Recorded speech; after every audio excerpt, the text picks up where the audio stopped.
Врз основа на одлука на извршниот комитет на ВМРО-ДПМН и исто така и на заеднички заклучок на пратеничката група на ВМРО-ДПМН и Коалицијата за подобра Македонија, одлучивме да не учествуваме во понатамошните фази на процесот кој што е повеќе фарса отколку право, а тоа е процесот за измени на Уставот. Бидејќи видовме дека власта и самиот референдум го направи фарса и не ја почитува волјата на мнозинството граѓани, кои што направија референдумот да биде неуспешен и да нема одлука. Сами видовте дека дебатата за така наречените амандмани се сведува на подпишување на амандманите кои што веќе однапред биле договорени од страна на министерот Димитров и неговиот колега во Атина, а исто така уште поголема беше фарсата наречена јавна дебата, во која што владините министри дискутираат со провладините експерти за тоа колку се во право за се.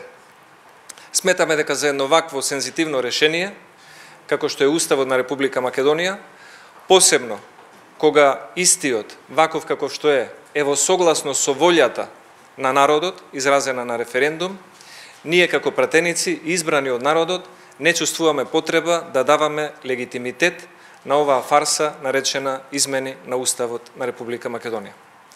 Затоа сакавме да ве известиме, а оние кои што како тесен владен круг превземале пред некого обврска, без разлика на народната волја, да го сменат Уставот, нека продолжат тоа да го прават, но треба да бидат свесни дека ваквите постапки се незаконити, дека се спротивни на Уставот и дека немаат легитимитет од опозицијата во Република Македонија. Тоа би било што сакав да ве известам, повелете доколку имате некои прашања.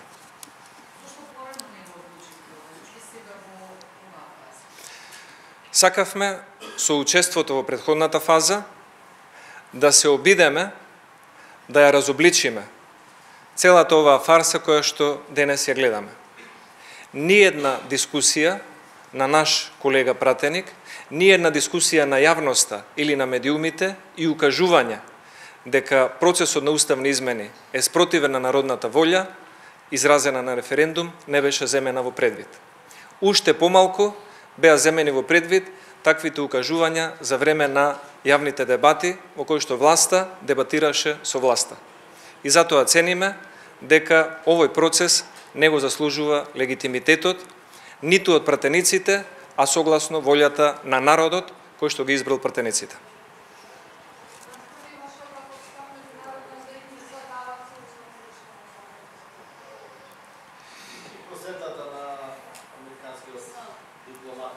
Да. Во тој контекст ќе ви кажам една работа.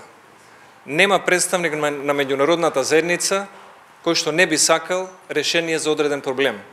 Но исто така, ниеден представник на меѓународната заедница нема обврска да се грижи на кој начин е решен проблемот. Дали е на штета на народот, на Република Македонија или е против уставен.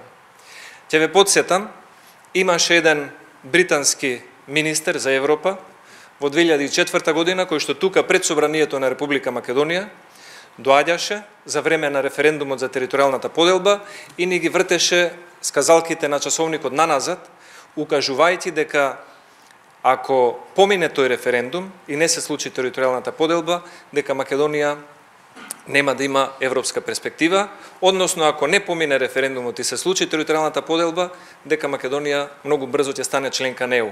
Од 2004 до денес поминаа многу години, човекот веќе не го знаеме, не ни се вратил во Македонија, а Македонија се уште не станала членка на Европската унија. И затоа мислам дека треба да се прави разлика помеѓу изјавата дадена на еден представник на меѓународната заедница, кој што си има свој интерес, и интересот на народот и земјата во која што ние живееме и работиме.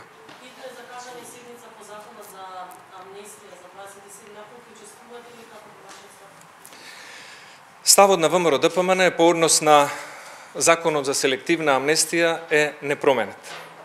Ние од самиот почеток, така и денес, имаме еден принцип дека амнестијата, ако сакаме да биде владење на правото, треба да биде целосна.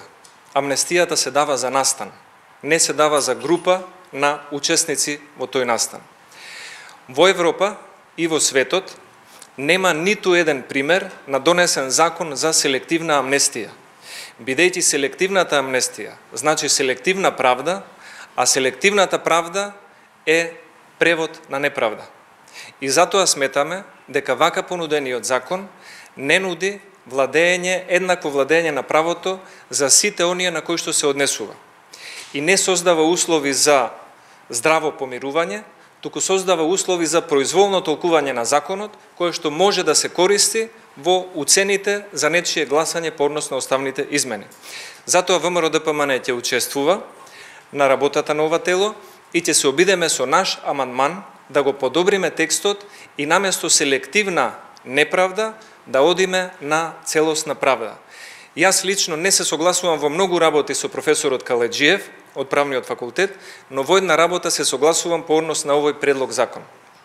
Дека селективната амнестија личи на политичко пазарење. И ако некој навистина сака да има амнестија како дел од помирувањето и владењето на правото, тогаш таа амнестија треба да биде целосна и да се однесува за севкупниот настан. Тоа и ќе го предложиме на колегите пратеници.